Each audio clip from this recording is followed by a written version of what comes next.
नमस्कार मैत्रिणींनो, मी ज्योती नागरे माझ्या यूट्यूब चॅनलमध्ये तुम्हा सर्वांचं खूप खूप स्वागत करते।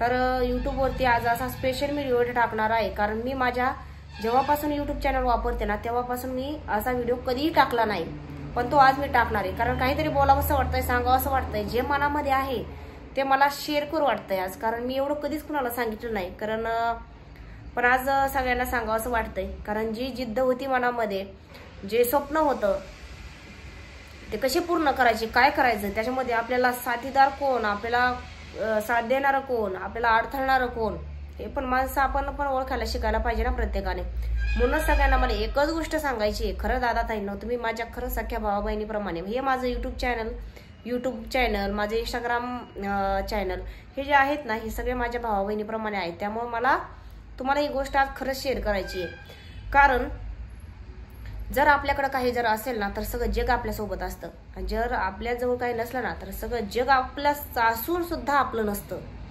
कारण ज्यावेळेस माझी परिस्थिती वाईट होती ना, 10 ते 11 वर्षापूर्वीचा काळच असा होता की सगळं माझ्याकडे असूनही नसल्यासारखं होतं।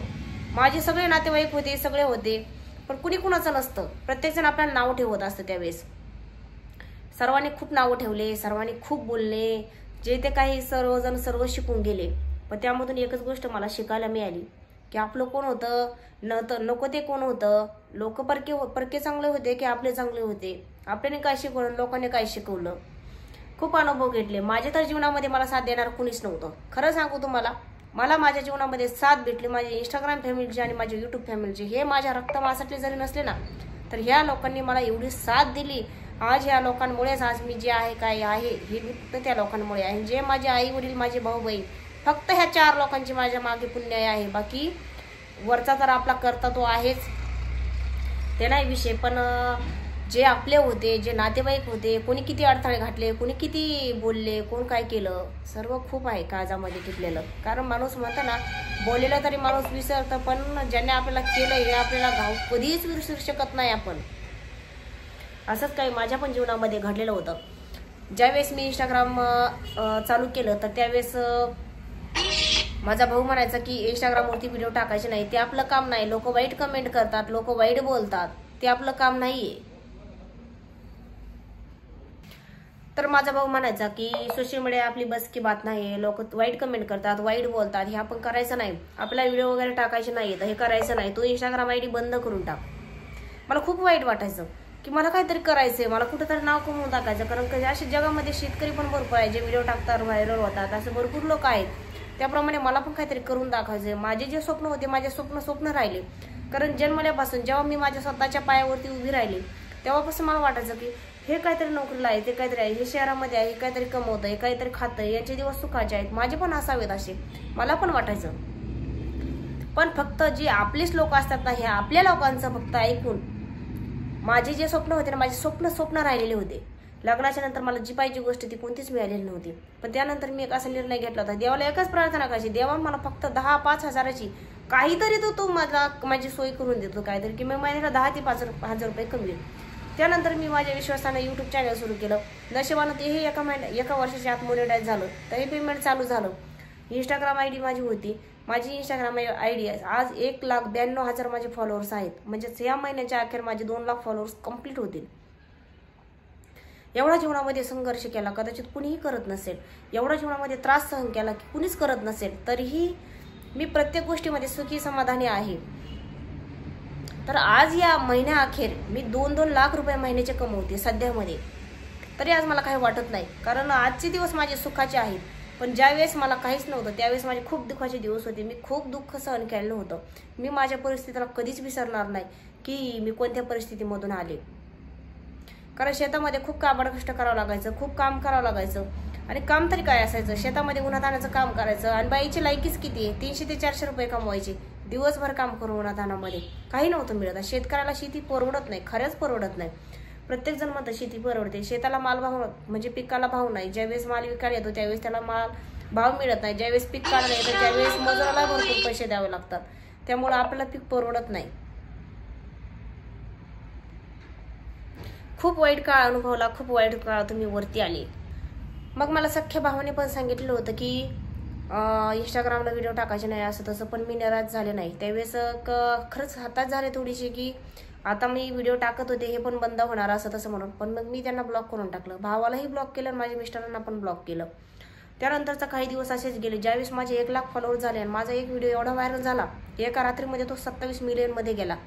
तर त्यावेळेस सकाळी सकाळी माझ्या भावाचा मला फोन आला की तुझे इंस्टाग्रामचा आयडीच मला दिसत नाही. म्हटलं भाऊ तुला ब्लॉक केलेला आहे मी.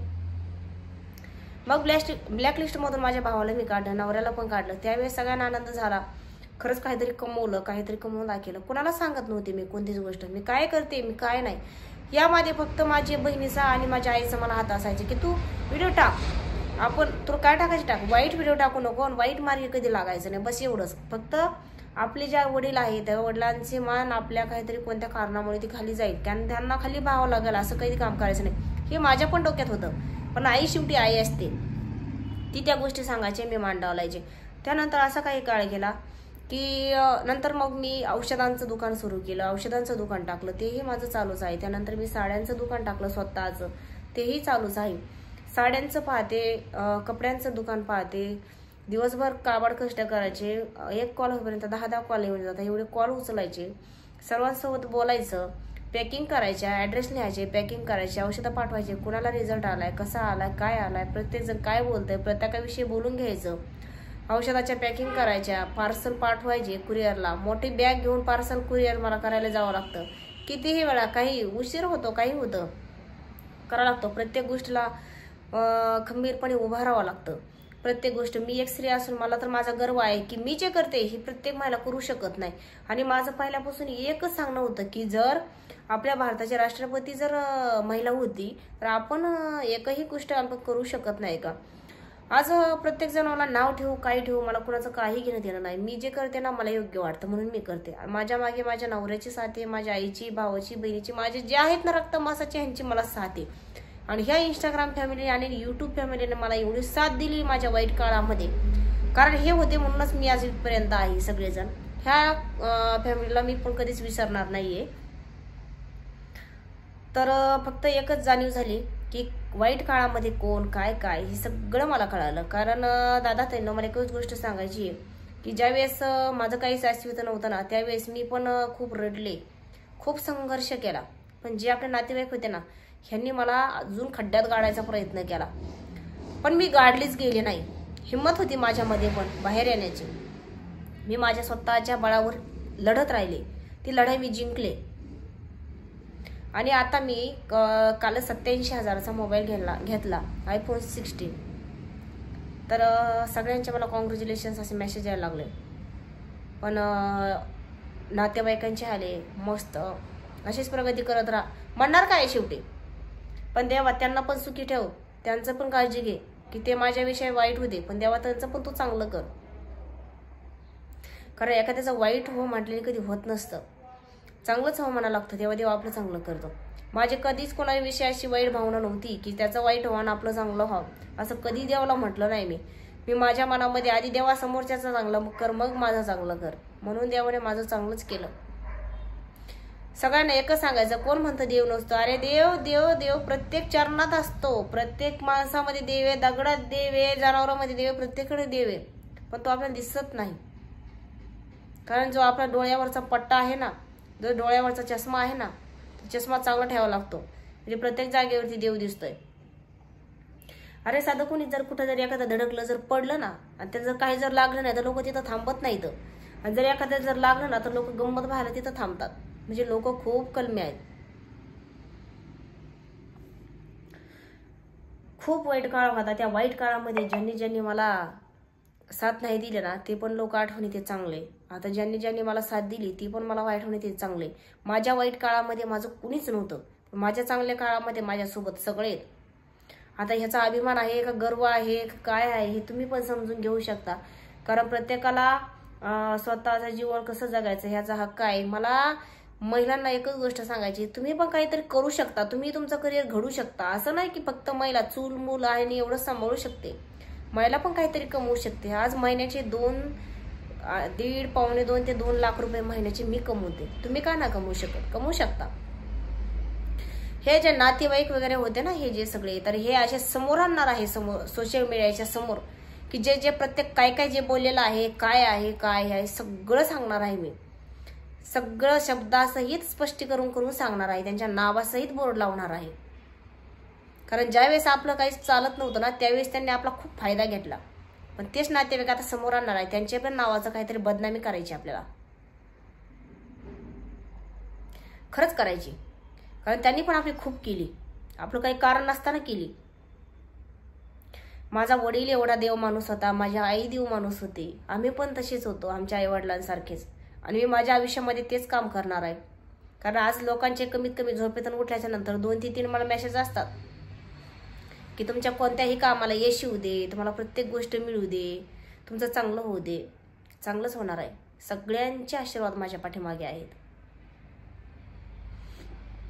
धन्यवाद ज्यांनी व्हिडिओ शेवटपर्यंत पाहिला. व्हिडिओमध्ये कंटिन्यू शेवटपर्यंत ज्यांनी पाहिला त्याचे खूप खूप धन्यवाद. दुसऱ्या व्हिडिओमध्ये सांगू काहीतरी टॉपिक नवीन त्यांचा.